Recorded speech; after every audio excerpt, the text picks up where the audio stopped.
Eu vos disse isso para que a minha alegria esteja em vós e a vossa alegria seja plena. Aqui, meus irmãos, a gente vai percebendo que Jesus não quer a gente triste. Jesus não quer a gente triste.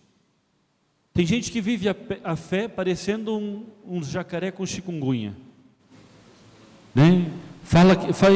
Parece que para rezar tem que ser triste, tem que ser melancólico, não no sentido do temperamento, melancólico no sentido daquela pessoa que nada está bom, né? E daí parece que para rezar precisa entortar a cabecinha para o lado assim, fazer cara de triste, agora estou rezando. Me parece que não é isso que Jesus está querendo dizer no Evangelho de hoje. Jesus está dizendo assim: eu quero que a minha alegria esteja em vós, e a vossa alegria seja plena. Ou seja, não é qualquer alegria, é uma alegria plena, uma alegria que preenche o coração.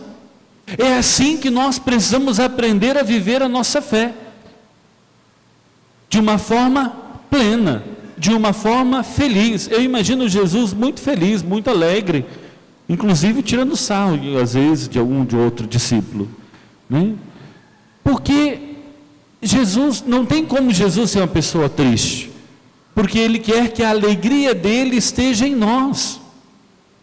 E tem gente achando que às vezes, tem gente inclusive falando na internet, o que eu acho um absurdo, né? Que a missa é como se nós estivéssemos lá no velório de Jesus. Não, de forma alguma. E se alguém disse isso, se você já ouviu isso, está errado. Porque Jesus mesmo disse que o seu sacrifício é a glória do Pai. Jesus não foi para o sacrifício de forma triste, ele foi de forma gloriosa. Foi assim que ele abraçou a cruz, de uma forma gloriosa. E como é difícil a gente entender isso na nossa vida. Porque às vezes a gente acha que as pessoas, ou melhor, a gente acha que Deus quer ver a gente triste. Deus quer ver a gente sofrer, né, padre? Não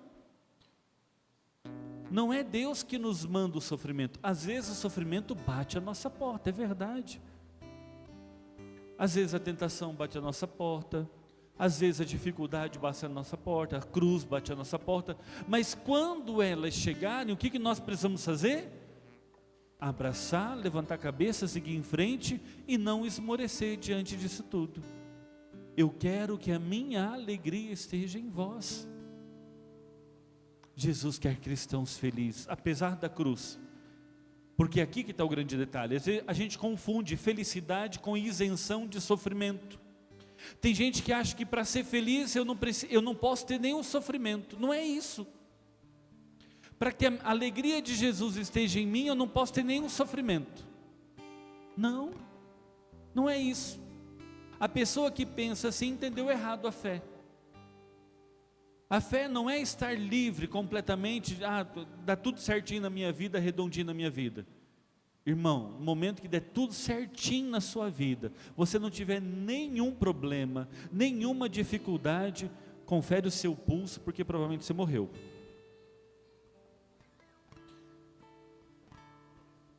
A vida é assim, a vida tem sofrimento, tem angústia, tem cruz, tem dor, e bem-vindo ao clube dos mortais. A questão é, apesar disso tudo, eu encontrar a felicidade que vem de Jesus.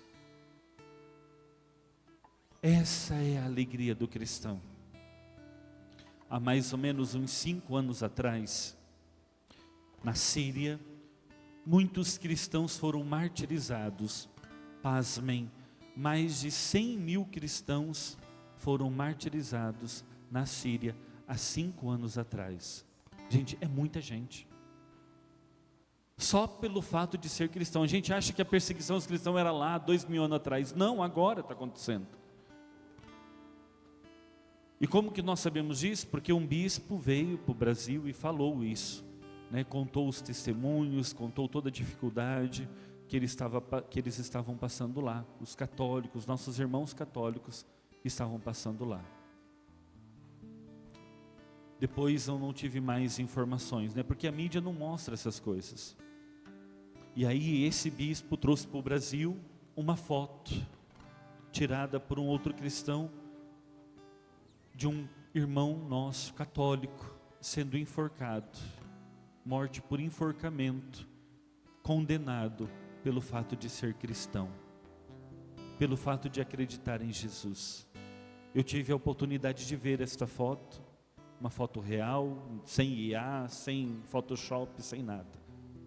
Uma foto real de um irmão nosso católico sendo enforcado só pelo fato de ser cristão. Mas o que me admirou não foi isso. O que me admirou foi o sorriso dele. Ele morreu sorrindo. Eu achei tão forte isso, porque ele entendeu o que é ser um mártir na fé. Ele entendeu a alegria de Jesus. Aquele sorriso daquele homem mexeu comigo, porque tinham duas fotos, uma dele se preparando para a morte com a corda no pescoço, e a outra dele já, e quando ele estava vivo, ele estava sorrindo, um sorriso contagiante, parecia que ele tinha ganhado na Mega Sena. Às vezes, irmãos, a gente confunde felicidade, permanecer no seu amor. E ele diz isso no início do Evangelho: eu quero que vocês permaneçam no meu amor, assim como eu permaneço no amor do Pai. Eu quero que vocês permaneçam no meu amor, ou seja, permanecendo em Jesus. À medida que eu permaneço em Jesus, este é o segredo da felicidade. Eu já ouvi alguns psicólogos, nada contra a psicologia, eu acho importante, eu também já fiz terapia e é importante, mas existe uma linha da psicologia que eu acho muito perigosa, em que diz assim, que para você ser feliz, você precisa ser amado. E você tem que se sentir bem, você tem que fazer as coisas que você se sente bem, e que para ser feliz você precisa ser amado. Você precisa ser amado pelo seu pai, você precisa ser amado pela sua mãe. Então se você é triste é porque você não foi amado pelo seu pai e pela sua mãe, e você tem que ser amado pelos seus filhos, você tem que ser amado pelo seu marido, pela sua esposa, você tem que ser amado pelo seu cachorrinho, você tem que ser amado pelo seu tio, pelo seu irmão, por não sei quem. E aí você tem que fazer coisas que você se sente bem. Nada daquilo que você não se sente bem, você tem que evitar. As coisas que você não se sente bem, você tem que evitar da sua vida. Você tem que tirar tudo aquilo que você não se sente bem, porque afinal de contas você precisa ser amado. Esta filosofia de vida é muito perigosa, porque em momento algum a palavra de Deus diz assim, que para você ser feliz você precisa ser amado. A palavra de Deus diz que para você ser feliz você precisa permanecer no amor de Jesus. A palavra de Deus diz que Ele nos ama, e nos amou até o fim, e sim, isso é fato, mas não está dizendo que para ser feliz eu preciso ser amado, está dizendo que Ele me amou, e agora eu preciso permanecer no seu amor, para que a minha alegria seja plena. É permanecendo no amor dEle, é permanecendo nele, no amor dEle, que eu vou encontrando o caminho da felicidade. É assim que eu vou aprendendo a ser pleno, é assim que eu vou aprendendo a ser maduro. É muito perigoso essa filosofia de vida que diz assim, que para eu ser feliz eu preciso me sentir bem. Quantas pessoas eu já vi trilhando o caminho do pecado, justamente porque se sente bem. Por que você trai a sua esposa? Porque eu me sinto bem. Por que você bebe, é viciado na bebida? Porque eu me sinto bem. Porque Deus não quer ver eu sofrendo. Olha a interpretação errônea da palavra de Deus. Porque Deus quer que eu seja feliz, Então, já que Deus quer que eu seja feliz, então trair a minha esposa está me fazendo feliz, então eu vou continuar traindo a minha esposa. Interpretação errada da palavra de Deus. Não é se sentindo bem, não é fazendo as coisas erradas que eu vou trilhar o caminho da felicidade. Porque às vezes a gente acha que felicidade é sentimento e não é. Felicidade é uma decisão. Aqui é o grande detalhe da coisa. Eu me decido ser feliz a partir do momento que eu me decido permanecer no amor de Jesus. Existem vários momentos da palavra de Deus em que a palavra de Deus diz que a felicidade depende de nós. Não depende nem de Deus. Depende de mim, das minhas decisões, das minhas opções.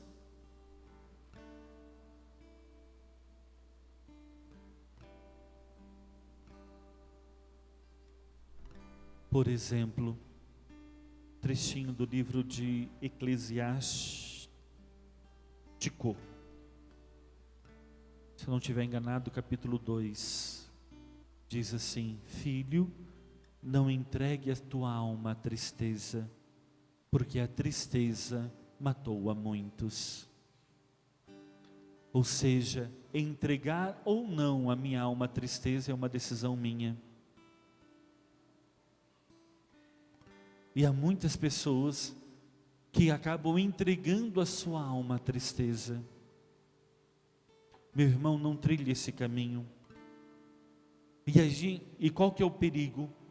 É a pessoa mergulhar nos sentimentos dela, e mergulhando nos sentimentos dela, existe uma falsa sensação de conforto. Presta atenção no que eu vou dizer agora. É comum na vida, nós temos sentimentos que nos frustram, que nos decepcionam, que nos magoam, enfim, né? Os sentimentos ruins que às vezes a gente vai vivendo no dia a dia da vida. E aí a gente quer encontrar um consolo, mas em vez de encontrar o nosso consolo em Jesus, a gente acaba querendo encontrar o consolo em nós mesmos. E aí a gente vai mergulhando neste sentimento. A gente acaba mergulhando no sentimento, mergulhando, e esse mergulhar no sentimento nos dá uma falsa sensação de consolo, de conforto, e a gente vai mergulhando no sentimento, daí a gente coloca uma musiquinha triste, e daí parece que aquela musiquinha triste parece que joga a gente mais ainda para aquele sentimento. Ou quando a gente não quer assistir um videozinho triste, eu já conheci pessoas que falam assim: hoje eu estou com vontade de assistir um vídeo triste, um filme triste. Mas por que a gente quer assistir um filme triste? Por que a gente quer ouvir uma música triste? Porque às vezes a gente quer mergulhar na tristeza, e aquela sensação de mergulhar na tristeza gera uma falsa sensação de conforto, e é quando a pessoa começa a se fechar, é quando a pessoa para de sair de casa, é quando a pessoa começa a não querer mais se envolver com outras pessoas, a pessoa começa a fugir da realidade social, das pessoas, porque as pessoas me fazem mal, as pessoas me fazem me sentir mal. Então, para que eu não me sinta mal, eu vou me afastando das pessoas. Eu não posso me sentir mal, porque meu psicólogo disse que eu tenho que fugir das coisas que me fazem mal. Olha o perigo. E aí a gente vai se afastando das pessoas, a gente vai se afastando das coisas, e quando menos espera, está em depressão. Porque a pessoa foi trilhando este caminho. Eu sei que existe a depressão fisiológica, né? Mas existe a depressão por opção. A pessoa vai tomando opções na vida e vai mergulhando numa tristeza profunda, porque a tristeza para ela gera uma falsa sensação de conforto. E aí vem a palavra de Deus e diz: filho, não entregue a tua alma à tristeza, porque a tristeza matou a muitos. Não entregue a sua alma à tristeza. Nós precisamos aprender a permanecer, a entregar nossa alma a Jesus, ao coração de Jesus, porque entregando a nossa alma ao coração de Jesus, a gente vai permanecendo no seu amor, e permanecendo no seu amor, a gente vai trilhar os caminhos de Jesus. E o caminho de Jesus foi esse, mesmo na dor, mesmo na cruz, mesmo na tempestade, eu erguer a cabeça e seguir em frente. Essa é a diferença, meus irmãos, de uma pessoa que permanece em Jesus para uma pessoa que quer apenas se sentir bem para ser feliz. Eu quero me sentir bem. Por que você usa droga? Porque eu quero me sentir bem. Por que você bebe? Porque eu quero esquecer. Eu quero me sentir bem. Volto a dizer, a bebida sozinha, sem embriagar-se, não é pecado. Mas a partir do momento que eu me embriago, é um pecado. A partir do momento que eu não me embriago, mas eu estou bebendo todo dia, virou um vício, é pecado. Tem pessoa que fala assim, padre, mas eu não tenho problema com bebida. Não tenho problema com bebida, eu não me embriago. Tá bom que você não fique embriagado, mas está bebendo todo dia? Cuidado. Experimenta ficar um dia sem. Você vai descobrir se você está viciado ou não. E temos que ser sinceros conosco. Mas voltando, por que a pessoa precisa embriagar-se? Para esquecer. Esquecer o quê? O que a pessoa não quer enfrentar que ela precisa esquecer? Será que não é melhor eu olhar para os meus sofrimentos, para as dificuldades da minha vida, encarar de frente? Olhar para a dificuldade e falar, dificuldade, vem aqui que eu vou aprender, vou carregar minha cruz. Mas não, a gente quer fazer a opção de mergulhar na tristeza. Meu irmão, saia da tristeza.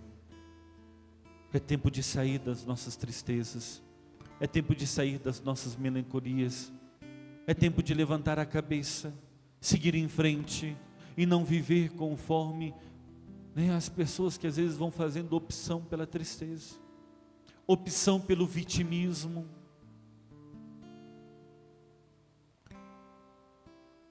Não, meu irmão, você não é vítima, não. Aprenda a levantar a cabeça e vamos enfrentar as dificuldades da vida. Bem-vindo ao clube dos mortais. Porque daí a pessoa faz assim, ela fala assim, agora todo mundo está me perseguindo. Não, meu irmão, não é perseguição não, é você que é chato mesmo. E aí a gente precisa aprender a reconhecer isso na nossa vida. Eu já disse isso algumas vezes, mas vou dizer agora na comunidade, já disse isso em retiro. Um dia eu descobri que eu era o chato da minha turma. É verdade isso. Eu descobri que eu era chato, que eu era insuportável, que as pessoas que conviviam comigo, conviviam, tipo assim, abraçando a cruz. Mas por quê? Porque eu achava que aquilo tudo era perseguição. As pessoas estão me perseguindo, olha como eu sou perseguido. E aí eu me fazia de vítima. Olha, as pessoas estão com inveja. Gente, quem que vai ter inveja? Gente feia e gente pobre? Não, momento de sinceridade, né? Padre, eu acho que as coisas não dão certo na minha vida porque estão com inveja de mim. Aí você olha para a pessoa desprovida de beleza, pobre, mal acabado. Aí você olha assim, estão com inveja de mim. Inveja a gente tem do Tom Cruise, né? Mas por quê? Porque às vezes a gente quer se colocar como vítima. Cuidado, meu irmão. Se a gente é chato, a gente precisa reconhecer, tá bom, eu preciso crescer então eu sou chato, tem umas coisas da minha vida que eu preciso mudar, que eu preciso amadurecer, e está tudo bem. Quando eu aceitei isso na minha vida foi tão mais fácil, foi tão mais importante, as pessoas até começaram a querer se aproximar de mim. Porque eu aprendi a permanecer no amor de Jesus. E permanecer no amor de Jesus nos ensina a amadurecer, entender que eu vou ser feliz não é sendo amado, mas é amando. Quando eu aprendi que eu precisava amar mais meus irmãos, deixar de ser egoísta, eu aprendi e comecei a entender a importância de crescer na fé, de não se entregar à tristeza. E isso, meus irmãos, presta atenção, isso foi desamarrando os nós da minha vida pessoal. Vai desamarrando. As coisas começam a acontecer do jeito certo. Quando tem gente que acha que para ser cristão basta rezar, não. Para ser cristão eu preciso crescer na minha vida espiritual e na maturidade humana. E se você não cresce na maturidade humana, significa que você não entendeu o que é ser cristão. Aqui em Mutum não acontece, graças a Deus. Mas lá na Patagônia, a pessoa reza e continua insuportável. E se você já ouviu a seguinte frase, cuidado. Seguinte frase: o que adianta ir na igreja se continua igual? Não adianta, continua vindo para a igreja. Mas se você já ouviu essa frase, cuidado. Porque pode ser que a sua oração não tenha te mudado. A tua oração não está te amadurecendo. A tua oração não está mudando o teu coração. Não está ajudando você a crescer na fé. Então não adianta, e aí a sua oração é só ficar repetindo palavras, aquilo que Jesus falou uma vez no Evangelho. O que adianta ficar repetindo palavras? Não adianta. Eu conheço gente que reza quase o dia inteiro, mas continua insuportável. A oração não está mudando nada. Se não está mudando, ficar rezando o dia inteiro não adianta nada. A oração, ela tem que moldar a minha vida, e eu preciso aprender a criar na minha vida uma maturidade humana. E quando eu entendo isso na minha vida, e eu começo a rezar pela minha maturidade humana, aí sim, os nós da minha vida pessoal começam a desamarrar.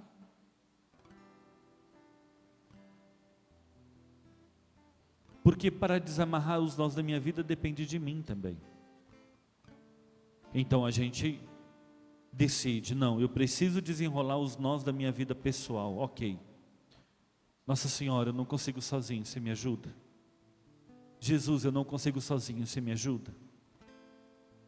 Senhor, eu não consigo sozinho, anjo da guarda, por favor, eu não consigo sozinho, você me ajuda?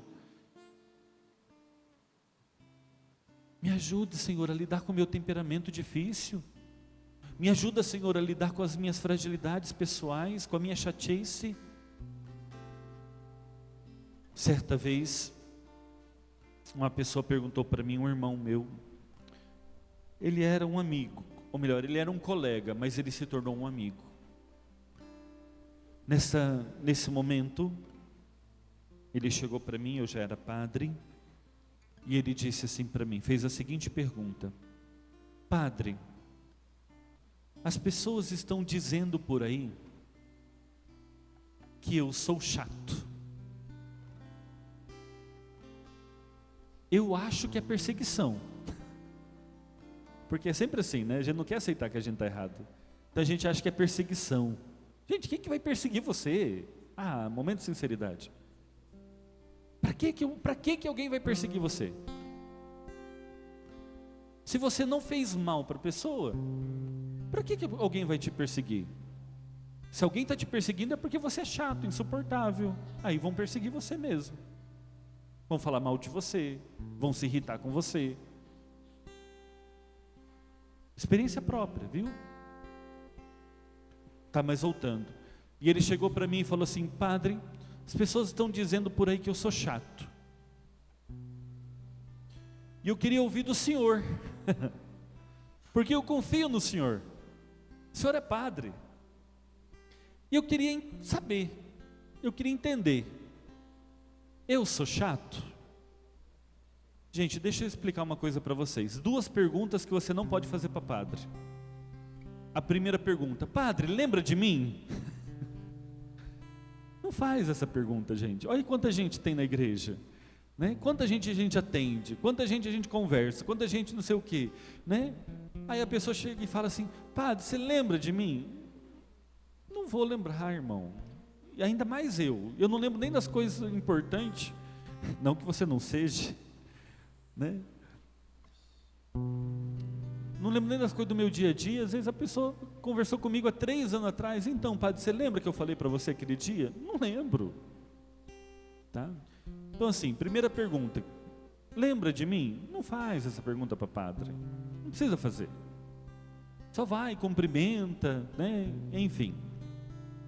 A segunda pergunta que você não pode fazer para padre: padre, eu sou chato? Porque o padre não vai mentir e vai precisar dizer para você a verdade. E se você me perguntar, eu vou dizer a verdade. E eu disse para aquele irmão, ele olhou para mim e perguntou: padre, eu sou chato? Aí eu olhei para ele e disse: irmão, às vezes você é chato sim. Tem algumas atitudes suas que são difíceis de conviver com você. Ele abaixou a cabeça e eu pensei assim: nunca mais vai falar comigo. Não é isso que a gente pensa? Ele abaixou a cabeça assim. Eu pensei: nunca mais vai falar comigo. Aí ele ergueu a cabeça, olhou para mim e falou: muito obrigado, padre, pela sua sinceridade. Isso foi importante para mim. Moral da história: se tornamos amigos. E de vez em quando ainda eu vou lá visitá-lo, quando eu vou de férias, porque na minha sinceridade com caridade, porque sinceridade sem caridade é ofensa, na minha sinceridade com caridade, eu ganhei ele, no bom sentido. Agora, não adianta ser sincero sem caridade. A sinceridade sem caridade vira ofensa, não serve para nada. Eu falei toda a verdade que ele precisava ouvir. E para quê? Só para ofender? Só para magoar? Só para chatear? Então, se é essa a ideia, falar toda a verdade na cara da pessoa para ela aprender, que sentido isso tem? Então é melhor ficar quieto, é melhor se calar então. Agora, se você vai falar a verdade com amor, com caridade, pode ser que você ganhe a pessoa, pode ser que a pessoa nunca entenda e ela se afaste. É verdade. Naquele momento, quando aquele meu amigo fez essa pergunta, eu falei: ou ele vai se afastar, ou ele vai entender. Ele entendeu. Mas já tiveram outras pessoas que se afastaram. Já tiveram outras pessoas que não suportaram a verdade. Um dia eu olhei, tinha um irmão lá na Patagônia, que aqui em Mutum não acontece essas coisas, e ele desobedeceu, né? Me desobedeceu num pedido que eu fiz a ele. E do meu ponto de vista foi uma desobediência séria. E eu fui chamar a atenção dele e falei: irmão, isso que você fez não foi legal, isso foi desobediência.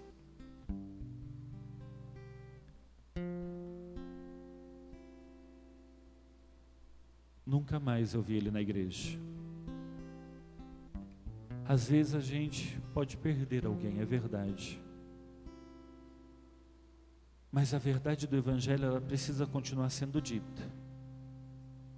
E às vezes a gente precisa corrigir nossos irmãos na caridade. Às vezes a gente precisa dizer a verdade na caridade. E é isso que Jesus fala quando Ele nos convida a permanecer no seu amor. Porque a vida do cristão, antes de qualquer coisa, deve ser baseada no amor. Antes de eu falar a verdade, eu preciso amar aquela pessoa que eu estou falando a verdade. Antes de corrigir, eu preciso amar esta pessoa. Senão vai ser só ofensa. Antes de ajudar aquela pessoa a crescer na fé, eu preciso olhar com misericórdia, não com julgamento. Porque se eu olhar com julgamento, eu vou descarregar os meus preconceitos, eu não vou ajudar ninguém a crescer. E a gente não percebe o quanto que isso vai amarrando a nossa vida. Vai amarrando nossa convivência, vai amarrando nossos relacionamentos. Uma vez uma amiga minha perguntou: padre, eu já estou com quase 40 anos, não consegui arrumar um namorado. Eu falei, mas também é insuportável desse jeito, como que vai arrumar? Porque a gente olha para a pessoa e acha que é um docinho, né? Um docinho de coco. Mas vai conviver para ver. São pessoas que às vezes não crescem, não amadurecem. Acho que o problema está tudo nos outros. Eu não tenho problema, o problema é tudo dos outros. E quando nos corrigem, e a gente percebe que é verdade, a gente já começa a acusar o outro. Ah, mas você também fez isso. Né? Suponhamos que o meu irmão venha e me fale, né? Ô padre, você fala demais na missa. Ah, mas você também fez isso, fez isso, fez isso, fez isso. A gente não quer crescer. A gente quer acusar os outros.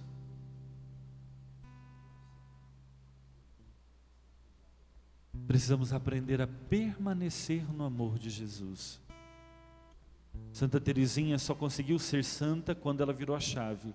Quando ela entendeu que ela precisaria deixar o fato dela ser mimada de lado. Você sabe que Santa Teresinha era extremamente mimada.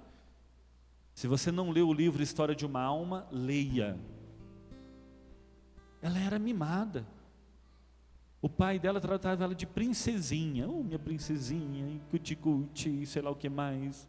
E está tudo bem, não que isso seja um problema, mas ela era mimada. Aí ela entrou no convento, com 14 anos. É claro que sofreu, gente. Mas teve um dia que ela virou a chave. Ela decidiu viver o amor na vida dela de verdade. E nesse dia foi quando ela começou a se tornar santa. Porque a maturidade espiritual vem com a maturidade humana. E eu preciso aprender a viver as minhas realidades humanas. Não tem jeito. Então hoje nós vamos rezar o nó da vida pessoal. Esse nó que me atrapalha nos meus relacionamentos. Esse nó que me atrapalha no meu egoísmo, no meu orgulho, que não me deixa crescer na fé, que não me deixa amadurecer, que tem me segurado, que eu não tenho dado passos na minha vida. Dá uma olhadinha na sua vida espiritual, meu irmão. Faz quanto tempo que você é católico? E quando que foi a última vez que você mudou um defeito seu de verdade?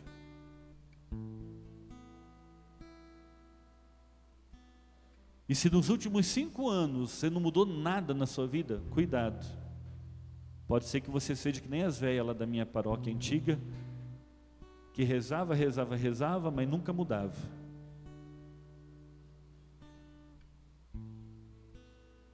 Então a gente precisa aprender a moldar o nosso coração com a graça de Deus. Então vamos rezar isso. Que os nós da nossa vida pessoal, da nossa maturidade, sejam desamarrados e caiam por terra, para que nós sejamos livres. Quanta mágoa, falta de perdão, ressentimento, tudo isso é nó na nossa vida, gente. É coisa que vai amarrando a nossa vida. Se tem uma coisa que amarra a nossa vida, é falta de perdão, viu? Amarra tudo. As coisas começaram a dar tudo errado na sua vida.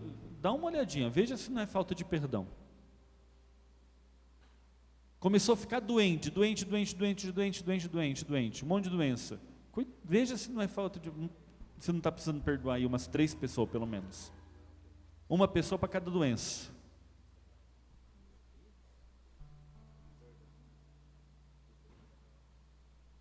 São nós da nossa vida que vão amarrando. Então tome cuidado.